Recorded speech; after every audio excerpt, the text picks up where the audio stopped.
This is going to be a head drawing crash course tutorial for one of my friends who has recently started portrait drawing. So I'd like to show you today, I'm going to show you head measurements. Tomorrow probably start looking at features and then maybe shading another day. That's kind of the plan. You're welcome to draw along with us, or you can just watch. I would encourage you to grab a piece of paper and a pencil and draw along with us because we're created to create. Here we go. Heads are generally oval. We're drawing the whole head, not just the face.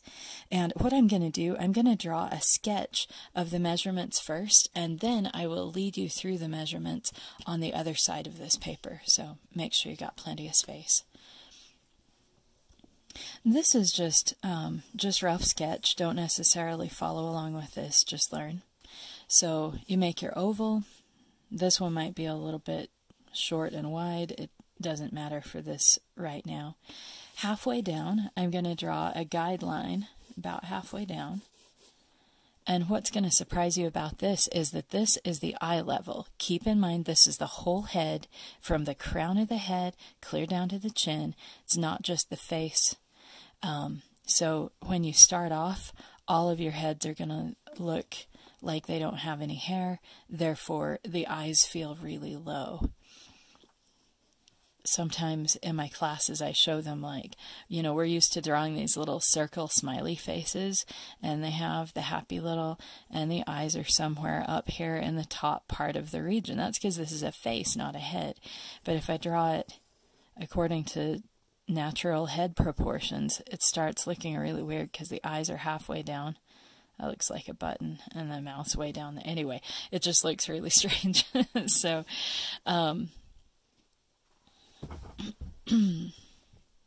here we go. We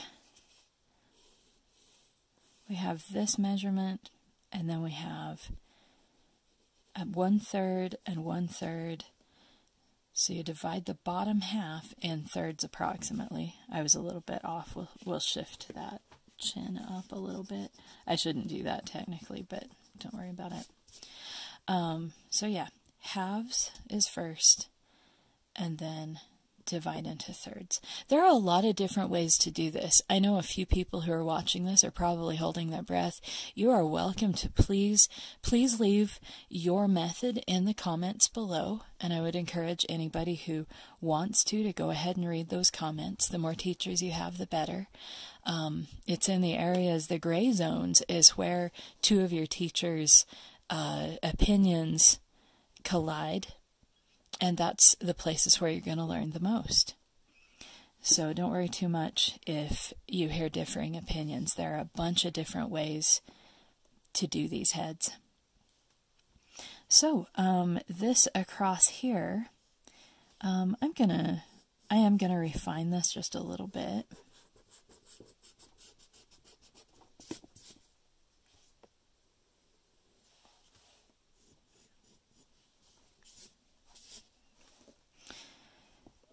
So across here, the question is, where do the eyes land? This is generally considered where the pupil is. So I'm just going to rough in very lightly a couple of eyes just to show me where those might be. They're very, very light, so I can erase them. But what you want to make sure of is that the space between the eyes is the same as, so this width between the eyes would be the same width of one of the eyes. I'm just sketching this out, so. And usually, as far as like head width, it's usually a half of an eye. So the head is actually going to end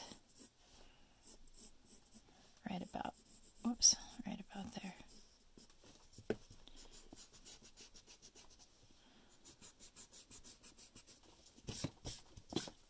I do a lot of eyeballing on this. You can get really picky with measurements, but for the moment, I would just kind of go by feel a little bit. It's more important for you as a draftsman, as a drawer, to more important for you to get get used to estimating, because you're going to do a lot of estimating if you keep drawing.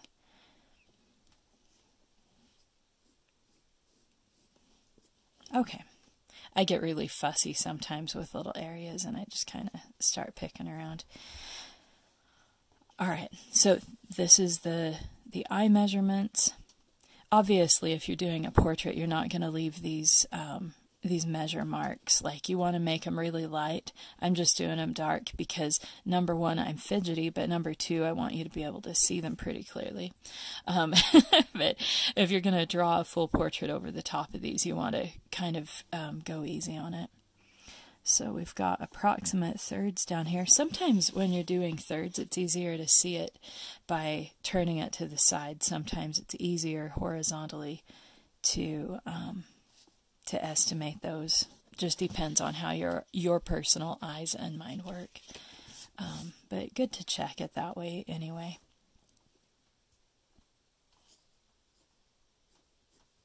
These are very approximate. I'll show you at some point. I'll show you another measuring system. Today I'm just going to do a simple one, but I'll show you a measuring system where you can get really, really super exact. And it's a really simple tool. All right, this is the bottom of the nose. I would usually say this is the bottom of the tip of the nose. The underside of the nose usually extends just a little bit below that, so I'm just going to draw a little bit of shadow there so you can see what we're looking at. And this always feels really low to everybody for the mouth. That's because it is. So usually this is the bottom edge of the lower lip. Somebody was telling me recently that they saw a way of dividing up the face that involved, like, you draw a triangle, I think it's this way, and they start adding stuff on. Anyway, I didn't see it yet, but I look forward to checking that out. Good. So, shade that in, give a little bit of shade here. I don't want you to necessarily be following this, but you can if you want to. I used to be in, when I was at university, we were in figure drawing classes, and they would make us draw some really quick heads. Like, eventually, I think one of our teachers, his name's Josh Clare, and he's a gallery painter and a competition painter now, a landscape artist. You can find him on social media and stuff. He's really good at people too, but I think he had us drawing 5-second heads. It was wild, and you just have to, like, look at the model, draw the head, rough in the shadows, and call it good. It was something. It was a good exercise.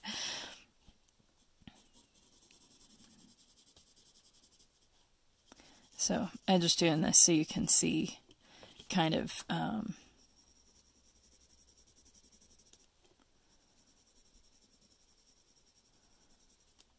what it's supposed to look like as a human. I'm putting my light coming from my left side. So I kind of screwed up some of that area around the eyes, but just a bit.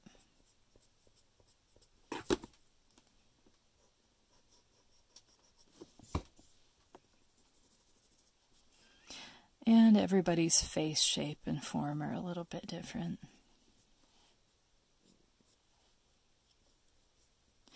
Really, right now, I'm just getting a little bit fidgety and nervous. I just figured I'd make that public just because.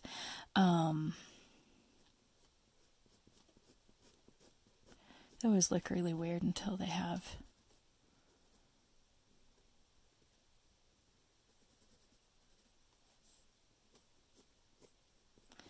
some eyes in there.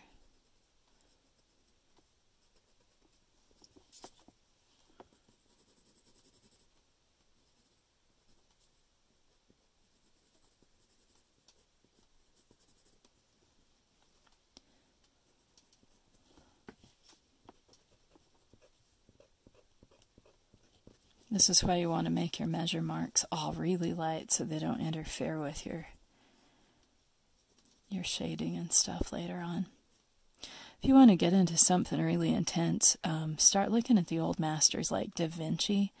Leonardo da Vinci had, like, he would divide up the face, like, mathematically, but it was stylized, like, because there are different ways to do it. You'll notice that, yeah, and I'm just going to teach you the super simplest way that I know of. But Da Vinci's were a little stylized. He would make certain proportions a little longer or a little taller or shorter.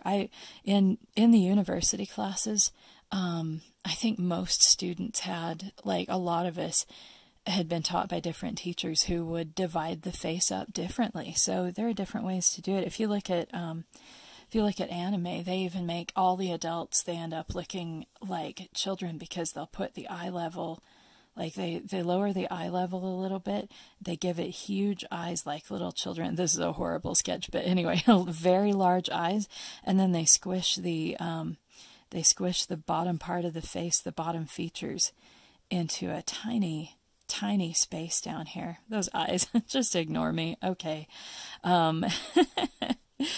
That's just fun. Anyway, I've never done a lot of that sort of thing myself. Looks like it has glasses, but I've never done a lot of cartoon drawing. But yeah, different ways, different proportions. Okay. All right. I need to stop fidgeting and get on with it. But I just wanted to prove to you that that these proportions can work to make an approximately human-looking face.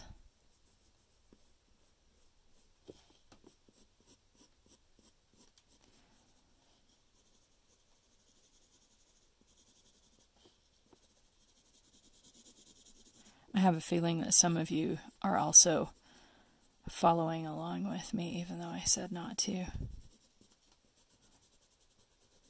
I've taught for about 12 years at a college, 13. I might be starting on my 13th year. Oh yeah, so then let's go ahead and put some hair on this person just so you can see. And I've taught private lessons for a long time. I think I'm just gonna do, man, hair's just a thing in and of itself, so I'm just gonna give some basic shape here. I always like to make it like super windy. Now that we've brought the hairline down, it helps a little bit. Yeah, I always like to pretend like this person's like in a high wind, so I don't have to worry as much about their hair falling in any way that looks normal. This is the fast way to get some hair on somebody. In fact, sometimes, depending on what I'm doing, I mean, it just really depends on what I'm doing. But if I'm just demonstrating something, if I've really messed up their proportions, or if I don't feel like drawing ears, I make sure the person has really long hair. And if I messed up one of the eyes, you can even make the hair come across and like blowing in the wind across one of the eyes. That's the cheater way. So, you know, you have options if this ever happens to you.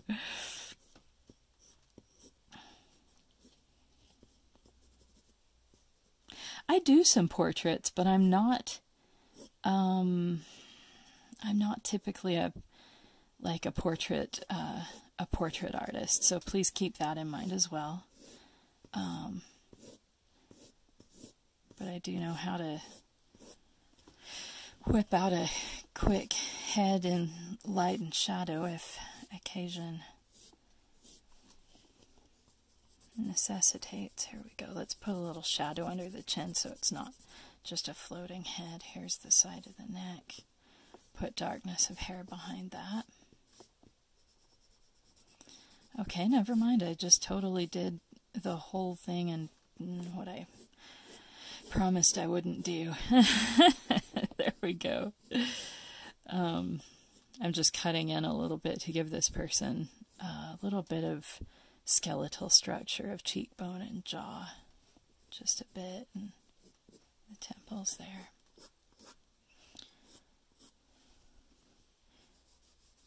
This hair needs a bit of shadow under it. And there we go.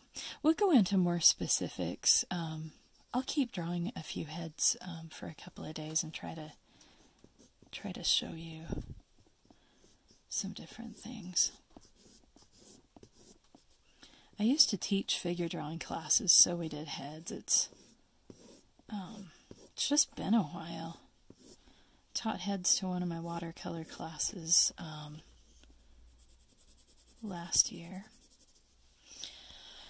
Cool. Give them a little bit of neckline so that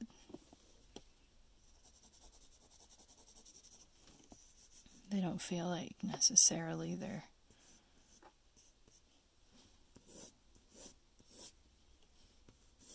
running around naked. Okay, there we go. It depends. I'm not too fussy about making sure that they're clothed, but a lot of the people that I work with are uncomfortable with that.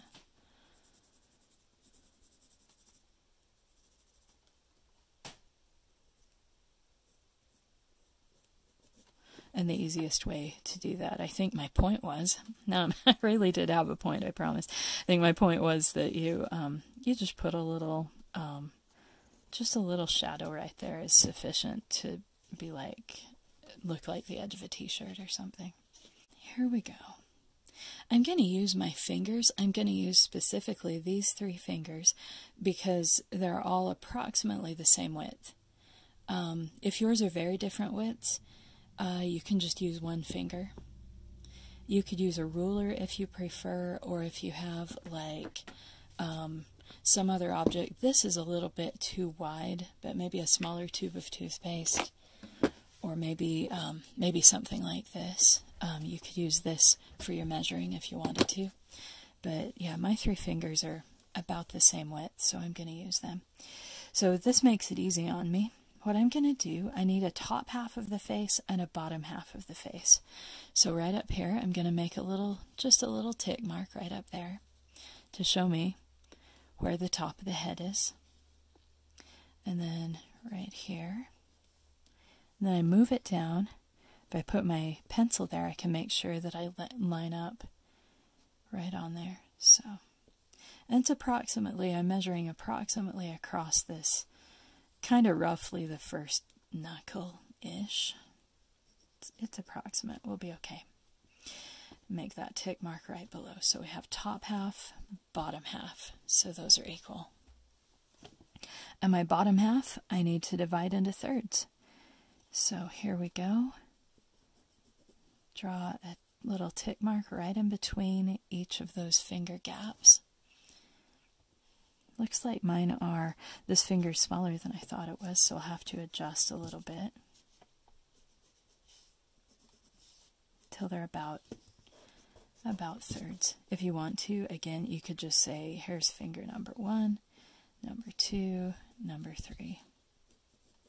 I moved a little too far down, it turns out. There we go. So then I'm going to estimate in my oval. Keep this really, really light. Learning how to draw nice light lines is a superpower for the beginning artist. It's a really important thing.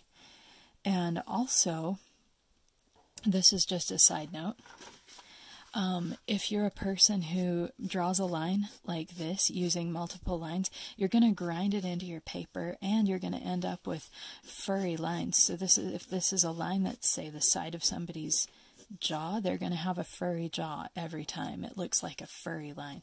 So make sure that you're not making lines like that for a lot of your sketching purposes. There is a place for that, for sure. But the more you can, even if like me, you see I've got all of these lines build up because I wasn't quite on, and I came back and came back. As long as they're light, that's actually really good because you can see where not to go. If you erase every line that you ever do, like if you're like, oh, that was the wrong line, and erase it, and then you try to come back, your hand's going to keep, you will find that your hand and your eye continue to make the wrong one because that was the one they were naturally prone to do, and they'll do the wrong line over and over again. So wait until you're really sure you've got it, then you can erase and go for it. Boy, this feels like a beginning drawing course, so I hope that helped somebody. Okay. All right, I'm going to use the same measurement. So here is, you want to find halfway. I maybe should have done that first. Oh, I just made a fuzzy line. Okay, anyway, the farther back you hold your pencil, also, the lighter your lines will be, because you don't have the luxury of grinding that into the paper. This is turning into a beginning drawing course. Here we go. So here's my eye level. So you get this nice little crisscross. You'll get used to it. You'll get used to these proportions over time. Just trust them. So I'm going to take this finger. I'm going to line it up halfway across this line. I'm going to make those marks. This that I just drew is the space between the inside corner of the eyes. And here is my eye on the left. Here's my eye on the right. And it just happens that I was approximately on, I might want to squish that in a little bit. Usually this measurement right here is half of whatever the eye was. Typically that varies a bit. But so I line up my finger right here, and I do about half of a finger wide on each side, and that can be the width of my head.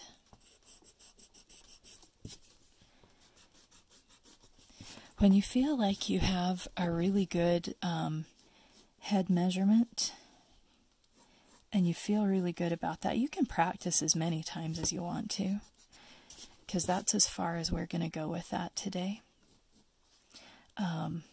We will come back, we'll talk about face shape. Just go ahead and leave that line really light. Leave all these lines really light.